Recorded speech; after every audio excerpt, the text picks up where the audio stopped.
What's happening, everybody? I'm Todd Tanner. This is Wrestling News Now. I'm profiling, and we're talking about the one and only Butch Reed, former football player, also a professional wrestler. Well, let's get right down to his story and let's just find out what it's all about. And as you know, Butch Reed has been one of the biggest and strongest grapplers in the sport for a long time. Butch Franklin Reed was born on the 11th of July, 1954, and he was an American professional wrestler and football player, better known by the ring name Butch Reed. He played college football at the University of Central Missouri, was a star in Mid-South Wrestling, and had high-profile tag team matches in the World Wrestling Federation, such as the first Survivor Series main event and World Championship Wrestling, where he held the championship with Ron Simmons as Doom. So where did Butch come from, and how did he get started? Reed attended the University of Central Missouri, where he played college football. In 1976, he signed as a rookie free agent with the Kansas City Chiefs of the National Football League, but the linebacker was cut before the season. Butch Reed was trained to wrestle by Ronnie Etchison. Debuting in 1978, early on he wrestled as Bruce Reed, adopting the Hacksaw nickname over time. Reed and Jerry Roberts beat Mike George and Bob Sweetin for the NWA Central State Tag Team Championship in 1980 and lost it to the Kelly Twins in January 1981. His next title also came as one half of a team which he and Sweet Brown Sugar, he's the next one I'm going to profile, as he and Sweet Brown Sugar won the Florida version of the NWA North American Tag Team Championship when they beat Dory Funk Jr. and David Von Erich in 1982. Reed wrestled mainly for the NWA in the early 1980s and made a name for himself in their St. Louis, Florida Championship Wrestling and Georgia Championship Wrestling territories. On April 7th, 1982, Reed had what is now recognized as the first 5-star rated match by Dave Meltzer, in which he challenged Ric Flair for the NWA title in Miami, Florida. You know, Reed and Flair had some classic matches during the time. Reed established himself as a force to be reckoned with while competing in Bill Watts Mid-South Wrestling from 1983 through early 1986. In Mid-South, he was known as Hacksaw Butch Reed, and came into the territory as a tag team partner for the main face in the territory, the Junkyard Dog. Reed immediately came face to face with Hacksaw Jim Duggan over the Hacksaw nickname. Back in 1983, Duggan was a part of the heel group, the Rat Pack, along with Ted DiBiase and Matt Bourne, and used every dirty trick he could think of to beat Reed. He and Duggan turned face. This resulted in Reed's heel turn when Duggan was picked to be the Junkyard Dog's tag team partner over Reed. Reed appeared on TV stating that Butch Reed is going to start looking out for Butch Reed, which prompted the Junkyard Dog to join him in the ring. After arguing back and forth, Reed attacked JYD and was soon joined in the attack by DiBiase.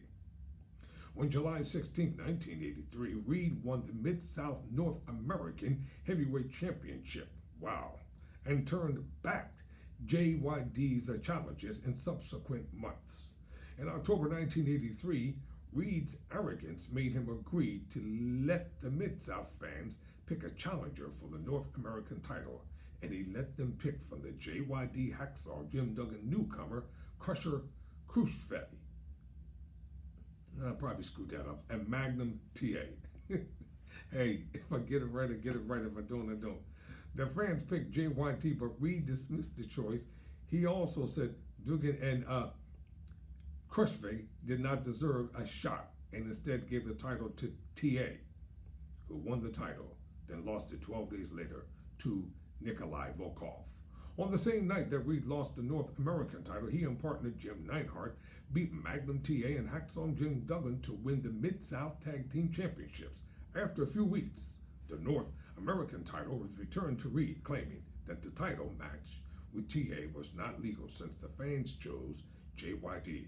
Reed's run as a double champion did not last long as JYD got his title shot with Dusty Rhodes as the special guest referee. After losing the North American title, Reed and Neidhart focused on the tag team titles and defended them against all comers. When Magnum and Mr. Wrestling number 2 challenged for the titles, they felt that the challengers had to put up something of their own. Mr. Wrestling's 2's mask, Mr. Wrestling did not unmask that night as they took the gold from Reed and Neidhart in a steel cage match on Christmas of 1983.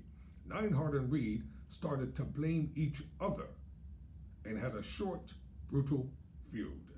The Neidhart feud was soon replaced with one with Terry Taylor, who came out to save Neidhart from being beaten down with a football helmet after a match. The Reed-Taylor feud raged all through the spring of 1984 and was instrumental in establishing Terry Taylor as a star in the Mid-South.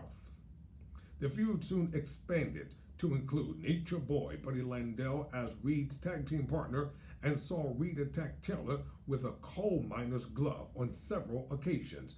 After feuding and fighting with Taylor for months on end, Reed's attention turned from Taylor back to his old enemy, the JYD Junkyard Dog. During a match, Reed and Landel attacked JYD as he performed under a mask as Stagger Lee and painted him yellow. The war between the two brought in Sonny King and later Ernie Ladd to team with Junkyard Dog. After the tag matches came brutal singles matches such as dog collar matches. Just as the feud was about to reach its heated highlight, the Junkyard Dog left Mid-South and signed with the World Wrestling Federation without informing Booker Bill Watts of his decision. This meant that the Federation was without their biggest face, and the shows had to be hastily rebooked. Watts brought in Master G, journeyman wrestler George Wells, to take JYD's place, but the feud between Reed and Master G never took off, forcing Watts to rethink his options. When General Skandar Akbar entered the Mid-South and started to build a stable of heels, he presented Buddy Landel with a golden Rolex, with the understanding that it wasn't actually for Landel, but for someone else Akbar was trying to recruit. It gets even better. Check it out. When Landel tried to give the watch to Reed, he became incensed in the storyline, stalked on the watch, and started to brawl with his former partner.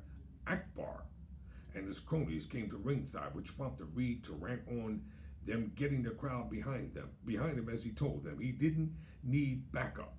When Hacksaw Jim Duggan came to his rescue from a 3-on-1 attack, Reed's face status was cemented.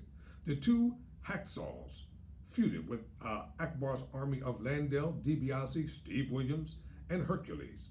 The two Hacksaws were successful at first until Reed came up against Kamala. He proved to be too much for Reed, beating him all over the Mid-South territory before Reed quietly left. Reed went to the American Wrestling Association for a short stint as Jimmy Garvin's bodyguard, then returned to Mid-South in the middle of 1985. In October, he beat Dick Murdoch for the North American title. Around this time, he had a famous 1-hour time limit draw with NWA champion Nature Boy Ric Flair and feuded with Dick Slater when Slater helped Ric Flair keep the world title. In January 1986, Slater won the North American title from Butch Reed through underhanded means. After leaving Mid-South Wrestling once more, Reed returned to Kansas City and the NWA Central States Territory run by Bob Geigel. Here he initially teamed with Rufus R. Jones as the Soul Patrol. He later turned on Jones and joined the group of manager Slick, Jones's real-life son, in 1986. After a brief feud with Jones, Reed feuded with Bruiser Brody that summer. He lost a loser leaves town match to Brody and left the territory along with Slick. Butch Reed, massive, great power, strength. To be continued. For Wrestling News Now, I'm Todd Tanner.